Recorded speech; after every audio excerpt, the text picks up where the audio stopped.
What is ozone? Ozone is actually a gas that is 3 molecules of oxygen. So O and 3, O3 equals ozone. In our application, what we would use it for is to cut certain types of odorants that we cannot remove from the surface.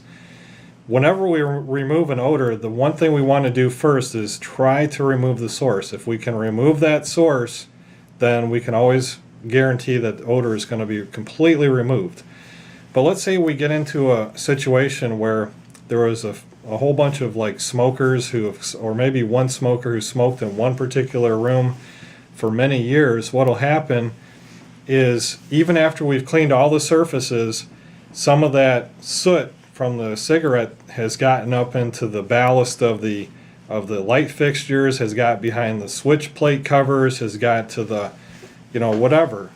So we could empty everything out of that room, clean it, and even paint it, and we still might have some odors left over. In the insulation too, you've got, can light up on top of recessed light, smoke, soot goes up inside there, and it deposits itself across the insulation. Well, it's not very easy and practical for us to reach up there and pull out the insulation. Remember, remove the source, remove the odor.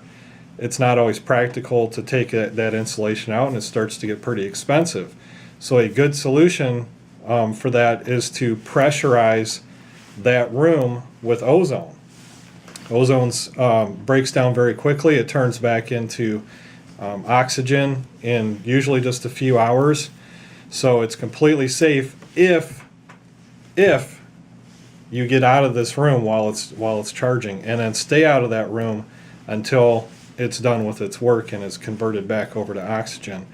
The EPA actually considers ozone a pollutant, and it's not good for rubber. It's not good for your lungs. There's a lot of things that it could damage in high concentrations. So the best bet, and the only time we would ever use ozone, is if we can guarantee that particular area is going to be evacuated from any life, including plants, animals, humans, fish, everything. So we're going to pull all the living things out of there. So if you have furniture that's left over, we'd obviously clean that first. The walls we'd clean first. The ceiling fixtures we'd clean.